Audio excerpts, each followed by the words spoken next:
District 3 Senator. You're sitting right in District 3 at this point.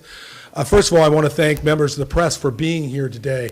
It is so incredibly important that our public is aware of what's going on in the state, either from the PSPS standpoint or the wildfires that we're experiencing throughout the state of California.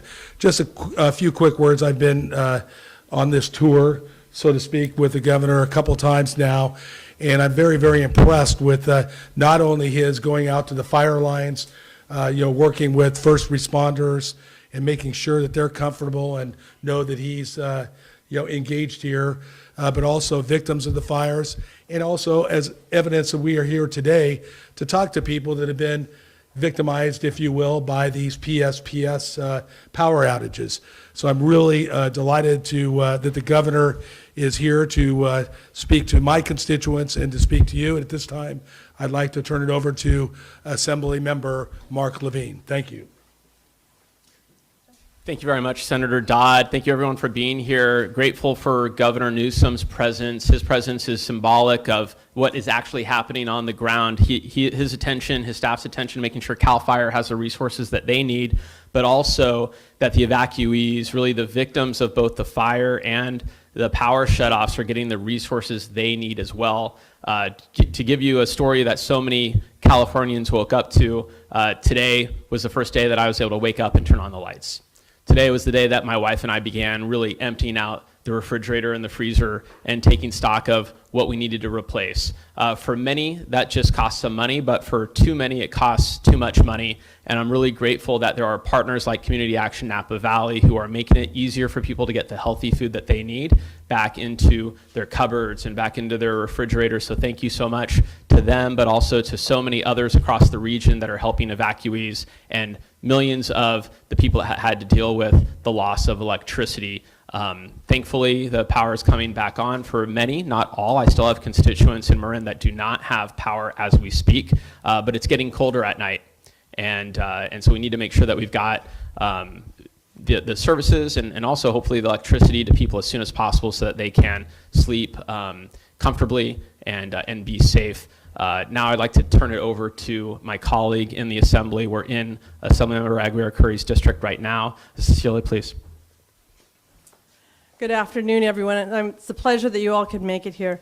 You know, when you are having these disasters happen, whether it's fire, wind, earthquake, we have to have someone that is a leader to make sure we have a vision of where we're going to go.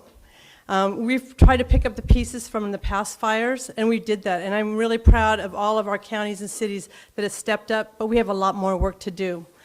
But we now have a governor, not that we didn't before, but we have a governor, Governor Newsom, who has a vision and really wants to work with partners to make sure that we can be successful when we have these downtimes. With that, I want to all of you to spend some time, have a conversation with the governor on issues, because I will tell you, I am thoroughly impressed with the direction we're going and what he's going to work on with our utilities, because we have a lot more work to do. We've just scratched the surface, and I think he is going to actually take the backhoe and tell them what to do. So thank you. Governor, welcome. We're all shaking our head as he talked about the work to do with our utilities, and I'll get to that in a moment. Thank you, Mayor.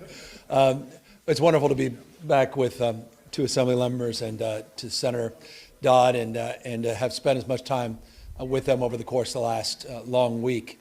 All over not only this region, but their spirit and support all across the state of California. As you know, about 48 hours ago, we declared a statewide emergency. 43 counties in the state of California experiencing red flag conditions and very extreme wind events. The wind events are here in the last 24 hours, have been significant, but the wind in Southern California, the Santa Anas, are even more impactful.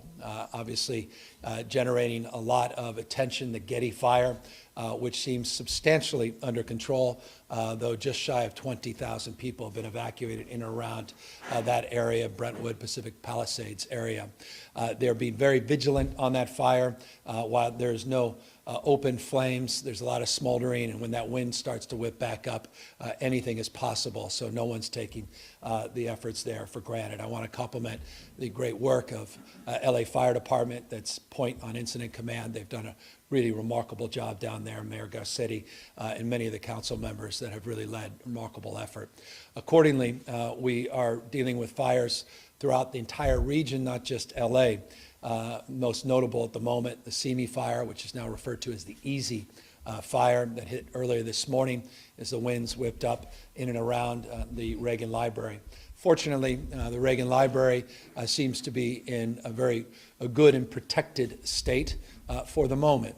Not only have there been a substantial number of assets that are in and around the facility, but we have done a lot of vegetation management in and around that facility. Interestingly, utilization of goats that had cleared a lot of the area in and around that, and a lot of suppression with some helicopters and others that really anticipated the worst in that area. It's interesting, I connect purposely the LA and the Ventura because we met some folks on the line that had spent 25, 26-hour shifts, even beyond the advertised 24, without any sleep whatsoever, that were being sent back into Ventura. And this was the night before, last night, in anticipation to events in and around Ventura. It's a way of saying this: we pre-positioned a record number of assets and strike teams all throughout the region, and we are fortunate we did. By no means does this suppress every fire immediately, but it provides more and immediate attention to some of these fires so we can mitigate the spread in a much more expedited manner. Those strike teams are currently working not just on the Ventura fire, the Simi/Easy fire, but we've seen some flare-ups, Hill fire now, that are impacting Ontario Airport and some of the visibility around Ontario Airport, and a fire in Riverside, and there's some others around Calabasas. Point saying, it's the time of year. Santa Ana's come in. This is very familiar to a lot of people in Southern California, but because of this overlay of power shutoffs, which by the way are not unique here to Northern California, are also in effect in Southern California, both in Edison's territory and in SGGE's territory, which is San Diego. They are also experiencing the PSPS, the public safety power shutoffs. But the scale and scope of both fires and power shutoffs here in Northern California is distinctive and unique. This Kincade Fire currently has got over 134,000 people still evacuated from their homes. We are working aggressively to appropriately repopulate communities once we feel the conditions are appropriate. The good news is conditions now are in our favor. The winds have begun to settle down. The 4,000+ men and women that have been on this line working the Kincade Fire now for days and days and days have substantially contained at least 30% of that fire. That's as advertised. I think stubbornly, I don't want to get ahead of myself, but they're making some progress. 77,000 acres of current footprint, but they have made a valiant effort to keep the fire from spreading in around Hillsburg area and the Windsor area, and tried their best to mitigate property loss and damage. While we've had a substantial amount of property loss and damage, residences as well as commercial buildings, had it not been for their extraordinary heroism and the mutual aid at scale, the damage would have been exponentially worse. I want to speak to the issue of mutual aid. We have 75 engines that have come down from Oregon. Governor Brown sent those engines early on in our fight. 25 Governor Inslee sent down from Washington State. Governor Sisolak in Nevada has provided resources, as well as Governor Bullock, who happened to be in Southern California yesterday from far away as Montana. They've sent engines. We simply couldn't do this alone.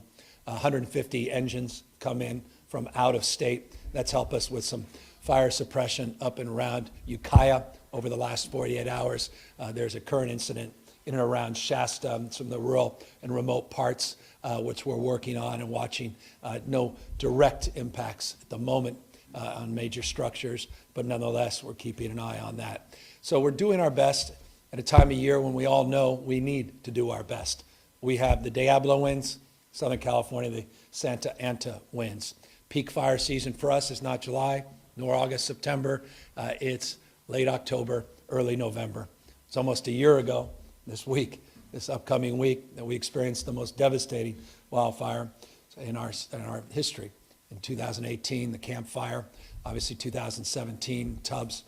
So this is a community that is as prepared as a community can get, as resilient as a community can get, but also as exhausted as a community can get. And I just want to close on this. I want to just thank all the elected officials that are here, that are working as well or better than I've ever seen, in a collaborative spirit, a cooperative spirit, putting everything else aside to do our best to help support the evacuees, to support these shelters, to support our seniors and our most vulnerable.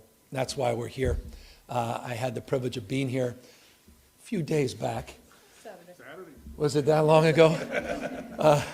I have so many friends here, including Tom, 93 years old, who greeted me. And as I walked back in, I was with Tom when he had the foresight to, on his own, drive out and get a generator, 4.5 gallons of fuel, in anticipation of a power shutoff that they were given just 4 hours of notice by PG&E. It wasn't on the original list. And it was just wonderful. You talk about communities, and then you could talk about this community, the community that is this mobile home park, where neighbors are helping neighbors, including pulling out 2 large pints of ice cream in anticipation of the power shutoff, but not before they went to the local grocery store to get some chocolate sauce, which they thought was appropriate for the circumstance. That's the spirit. I'm not sugarcoating any of these things, but that's community. That's humanity. You got to, and you were there, so we all partook. But it was, it just goes to the moment, community, sense of connectiveness at these difficult and trying moments that give you resolve, give you confidence, hope, optimism, at a time when there's a lot, if we want to just focus on what's wrong, there's plenty to identify. We're going to get through this. I think we're turning a corner. The weather is our friend in Northern California. The winds will begin to die down on Thursday in Southern California. We've got all our assets, you name it. We've got it, the mutual aid, the air resources, the DC-10s. We were just out there in McClellan Air Force, and there was that 747 that we got in from the Amazon. It was down in South America. We were able to get the 747 up here, in addition to R2s and all of our other suppression, the Sikorsky's, these remarkable helicopters that are doing an incredible job dropping suppression, all kinds of suppression. There's different types, not just the traditional water. And it's wonderful to see everybody rowing in the same direction. Let me just end as my introduction began. Thank you, Assemblywoman.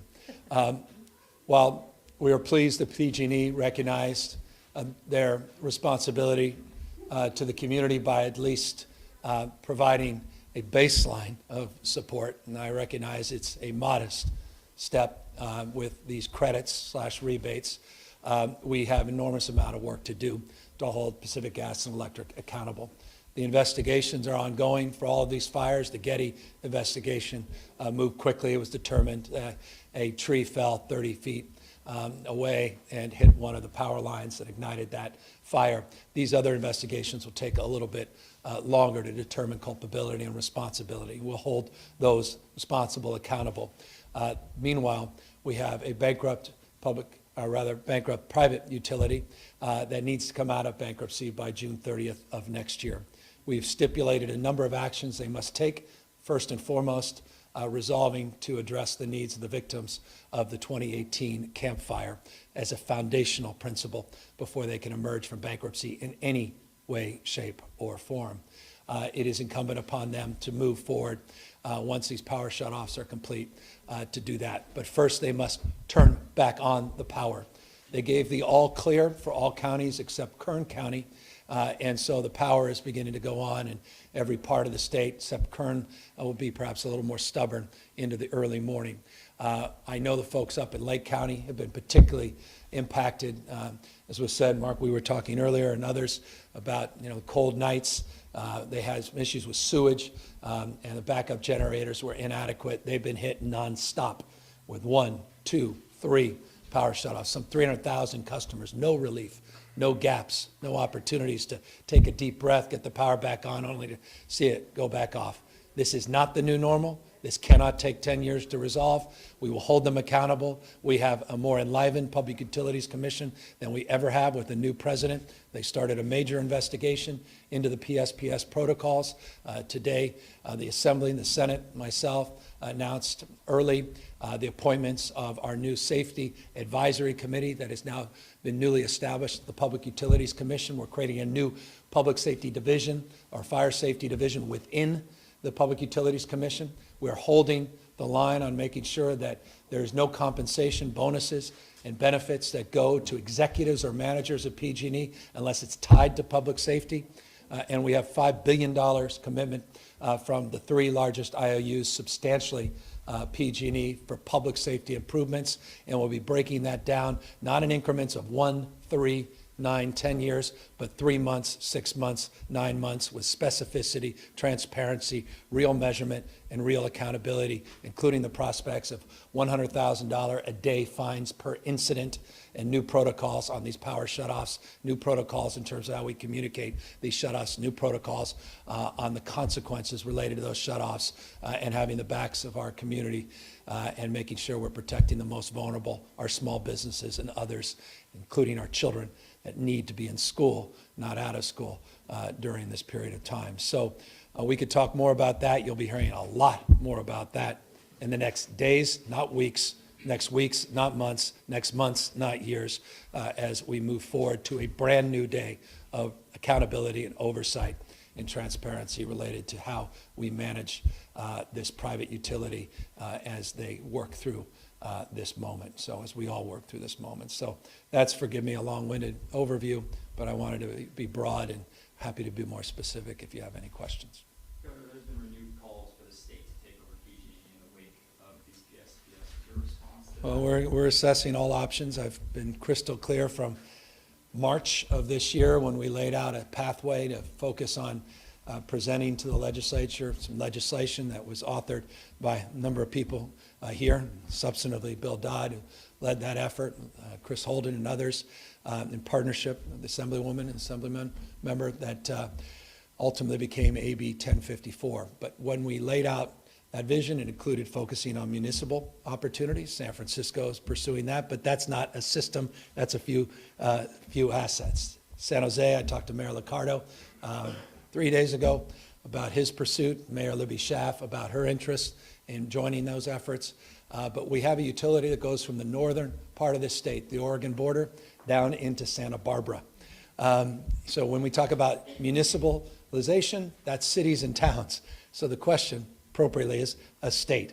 State needs to assess its role at this moment. We have, as you know, created a liquidity fund stipulating the $5 billion of safety investments, all of these other requirements that I just laid out in order to access the fund. That is state contribution to this effort, but it's based upon performance. For us to take over all the assets means taking over all the liabilities and the costs. But the answer to your question is, yes, we are gaming out every scenario. We've been gaming out every scenario. I hired Guggenheim, Melvany. We hired, you hired, we, the taxpayers, supported the effort of a financial firm that is expert and has a history in bankruptcies and as it relates to utilities. They began the process months ago of gaming out scenarios, and I can assure you that they are not yet back in New York, where they will be soon to visit their families until they give us subsequent recommendations, which they're working on in real time. Governor, could the state realistically do anything more or different than the utility is doing now, given the state of its infrastructure?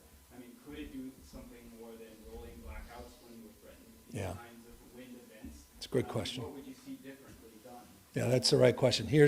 And the question had a predicate, and there was a reference that you just made that's spot on with the equipment that they have. They have spent decades not focusing on you, but focusing on themselves, focusing on shareholders, focusing with respect on Wall Street, not public safety, not their customers, not this state, not the values and people that we represent. As a consequence, they have not underground or hardened their lines, transmission, distribution lines, as they should. They haven't modernized their grid so they could be more precise in their de-energization efforts. You contrast PG&E's system to, as an example, San Diego Gas and Electric, that is can literally target 21 homes for de-energization, not 21,000 or 210,000. They're able to do it with precision. That is unfortunately not the case with PG&E because of decades of mismanagement. So it's the right question. We'll assess that. But one thing is for sure, communication needs to improve, collaboration in terms of resource centers, the website, call centers, all of these issues were huge issues 3 weeks ago. They've improved modestly to date, but they're just examples where I certainly think the state can do a better job. But as it goes for the moment, we need to partner with them and make sure we're all held to a higher level of expectation and accountability. I have a question. I'm a caregiver for my mom and my husband. What does it take to get on the ballot the daylight saving time? If I would have 1 more hour while it was daylight to take care of them, that would have been so much better. It was on the ballot last year. Aren't you supposed to take it up in the legislature?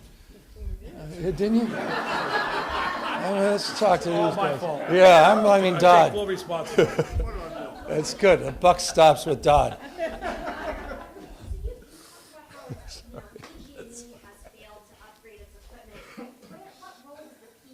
A major role. Public Utilities Commission is also culpable. That's why I've had the look. I've been here less than 10 months, not 10 years. It's not my second term. It's not even my first year. At least I haven't even completed the first year. I want to make that point, not to abdicate responsibility, but to make this point. I've had 2 opportunities to appoint new commissioners to the PUC and a privileged opportunity to appoint a new chair of the Public Utilities Commission. And I absolutely concur. It's not just PG&E. It's not just the PUC. It's also vegetation management, forest management. It's years and years of neglect, not just at the state level, but the federal government. 57% of our forested land is in the hands of the federal government, federal taxpayers. And they've been cutting our federal forestry budget as they moralize that California hasn't done enough. But we need to do more. And this year we did an historic amount of not only vegetation management, but we did an emergency declaration to expedite those efforts in and around communities like this. 200 vulnerable communities, looking at socioeconomics, looking at not just high fire dangers, but looking at mobility and looking at the ability for people to help themselves in a time of emergency. Those 35 high-profile projects were underway at the beginning of this year.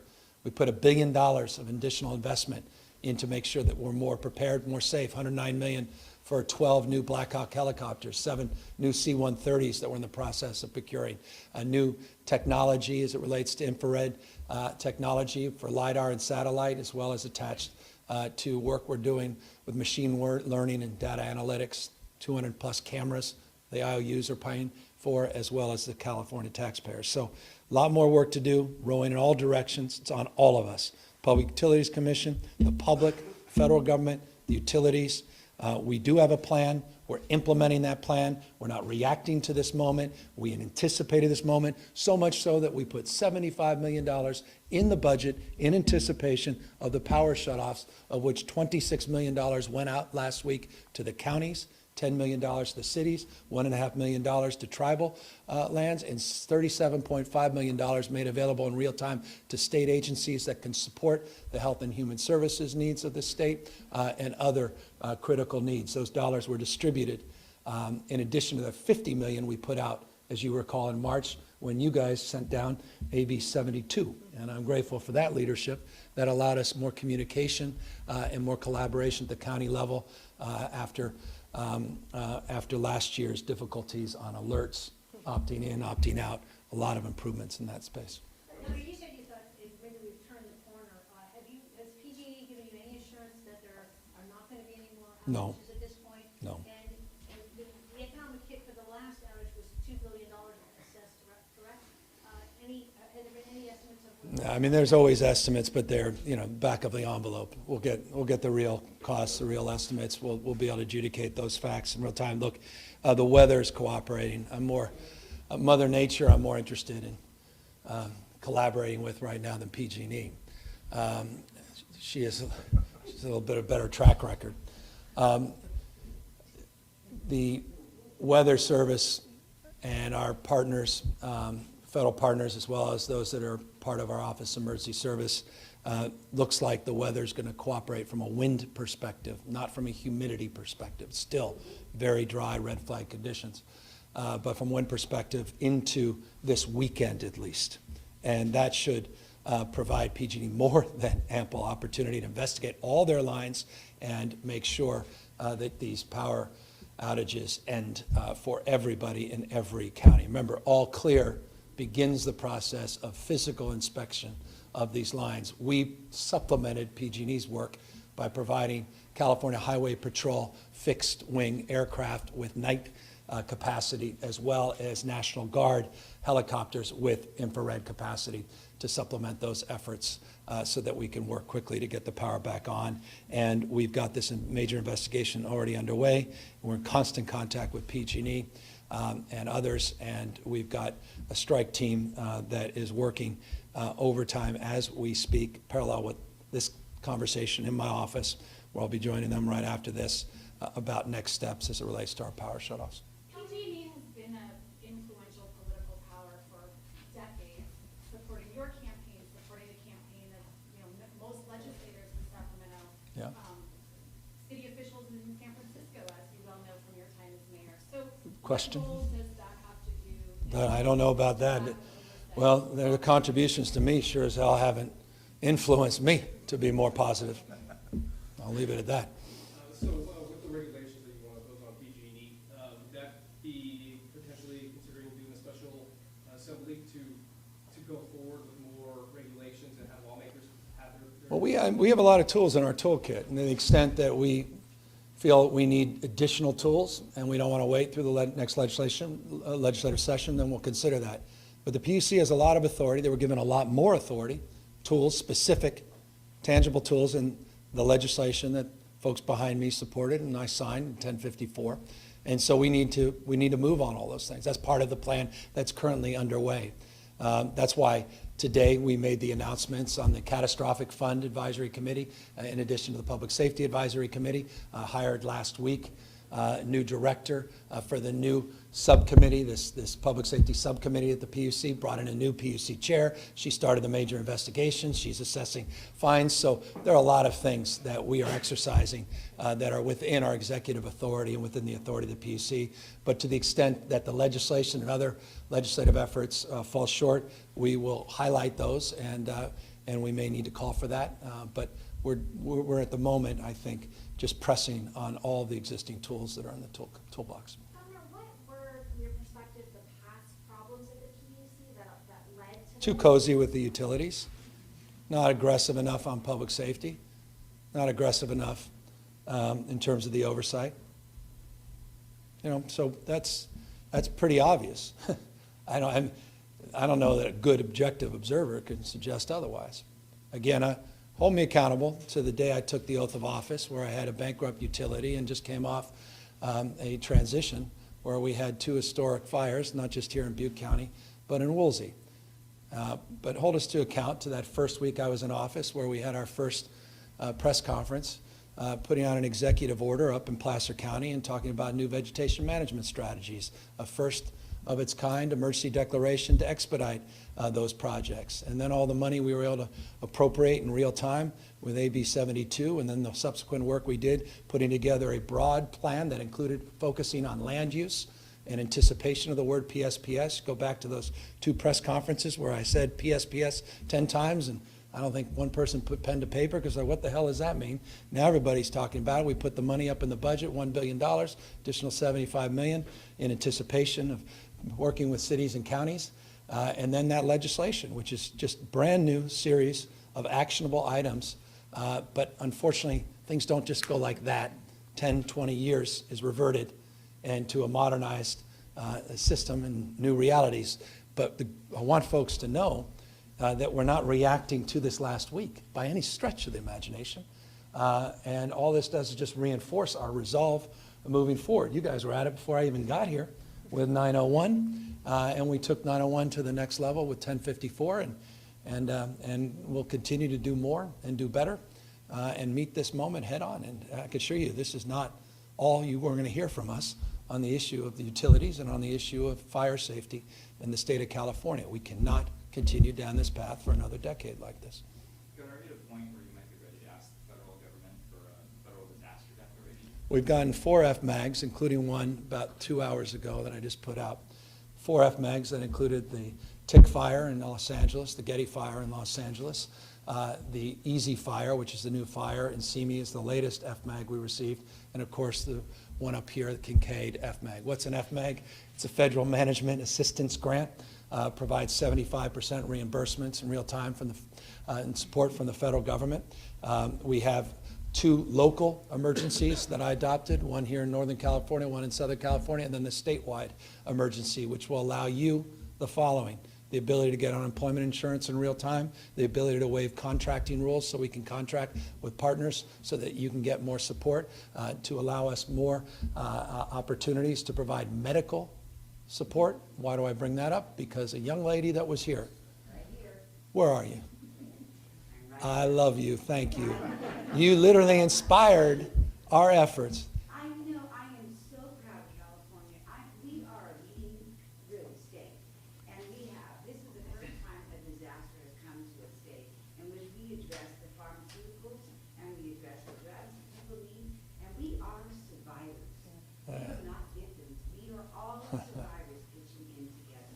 I'm very proud of you. Oh, God bless you. Thank you. It means a lot. And yeah, and just if I can finish, because she had the courage to come up and say hello to us a week ago, she literally inspired part of that executive order, that emergency declaration, that allowed Medi-Cal to waive some of the provisions that deny people the ability to get a prescription filled without having to go out of pocket.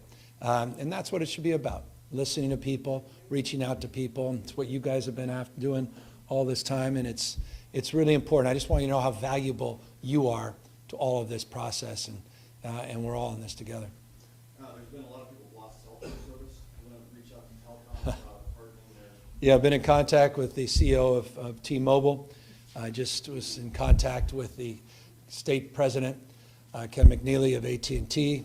We have a whole mock-up plan on dealing with telecoms and as it relates to backup equipment and hardening of their own infrastructure.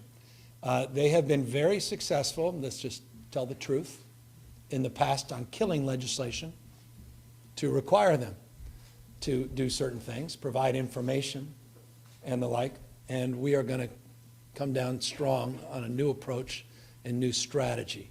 Everybody's moving away from landlines to these voice-over protocols, and I think by some estimates, 80% of our calls into 911 are now coming from the supercomputer in your pocket, which suggests this has to be part of a broader protocol, and this is an area that is ripe for reform, and we're going to hit it hard, just like we are the issue of insurance, particularly for those in the WUI, 4.5 million households that are in this wild and urban interface, 11 million Californians that are facing steep premium hikes or losing their coverage completely. So all this is a package that's all about to be proposed and presented with some urgency and a different level of accountability.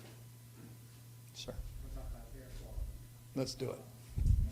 And with your boots on the ground assessment, do you think you're developing some symptoms? Does it look like, is it, are you diagnosing me? Am I literally doing that badly? No, it's a fair question. By the way, it's a very respectful and responsible question. It's a profound concern. We've had Mark Galley, who's my head of Health and Human Service. Every morning we're on the phone, what we call our SOC, which is our State Operations Center, and he presents his report on air quality. And one of the most predictive issues related to that is wind patterns. And in some respects, winds can be a friend, particularly when it's offshore. It's our enemy when you get that subversion layer, and it sort of sits there. It also becomes a problem for aircraft getting lower because of visibility concerns. So it's not just wind that impedes these aircraft, it's often those inversion layers. So it's a legitimate concern, and we are doing our best to communicate that. But here's something that is a resource we just created. It's called response.ca.gov. Response.ca.gov. It's an aggregated site that includes updates on localized air quality, includes updates on the current status of these fires, evacuation, PSPS, other emergency needs. There are buttons in there for unemployment insurance benefits, other benefits, working with the Department of Agriculture on getting some waivers for more food stamp assistance, our CalFresh program, but air quality is a big part of the response.ca.gov website. I'm wondering, given the impact of global climate change and the reality that California is one of the leading economies in the world, if you or the PQC or your Guggenheim Fellows are looking at what a functional, reliable, efficient, and dynamic utility covering Central California to Northern California looks like in, say, a generation or two. Yeah, we're working back from that vision.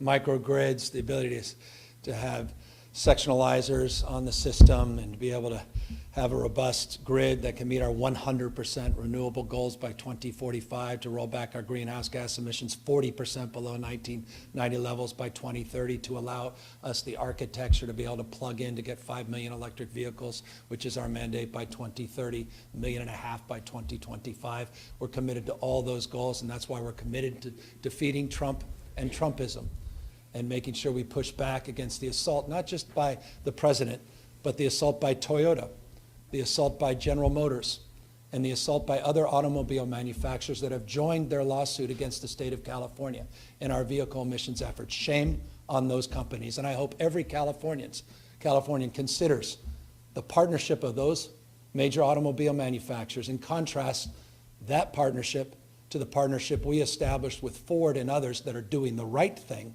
and have your back on air quality, have your back as it relates to your kids and grandkids living a brighter, healthier future, and contrast that to everything Donald Trump is trying to do to destroy California's progressive environmental policies, which are best of class, not only in this nation, but around the rest of the globe. We will not rest until we advance those goals, and we will have a utility or no utility, but we will continue to advance our efforts and secure that future without any hiccup or delay, despite all of the challenges we're facing, meaning we will not choose to just do one thing in a way that degrades our environmental leadership. We will continue to advance our environmental leadership as we secure and make the upgrades to keep our system safe.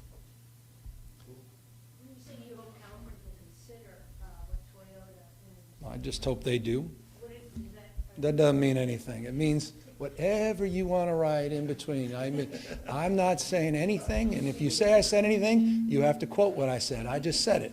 I hope they would consider it. I think it's just damn shameful. I talked to the CEO. I mean, they joined the Trump administration to make their companies less competitive.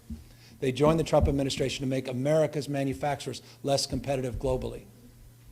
You've got countries around the world sprinting to a clean energy future, and these companies won't even be able to compete globally because the requirements they have in places like India and Ireland and Japan and Germany and China, where they're getting rid of the internal combustion engine. These guys are not investing in you, in your public safety, your public health. They're investing in a political agenda to send us backwards. And we're not going to stand for that, and we're in litigation with the Trump administration on that and other things. And as I said, there were 4 automobile companies that, Bill Ford called me and said, you know what, we're going to do the right thing. I know the threats, I know the intimidation, the bullying that's coming out of the White House. And literally, they weaponized the Department of Justice, and they filed, they're now claiming some collusion between the automobile companies that did the right thing, interested if they're going to do the same for those 4 companies that just joined him for doing the wrong thing. Of course not. So look, California's in the future business, and we know this. If you don't invest in the future, you're not going to do very well there. We're going to defeat these values, and we're going to prevail as we continue to decarbonize our economy. So do you want to limit the electrical vehicle rebates to the companies that are on the California? There are legal considerations that must be considered when answering that question or even acknowledging the question. I'll send you to my attorney. I have a strong desire to say what I want to say, but with ramifications that are consequential, so I have to be careful. And that's why he's about to cut the mic and saying this press conference is over. Grateful to everybody.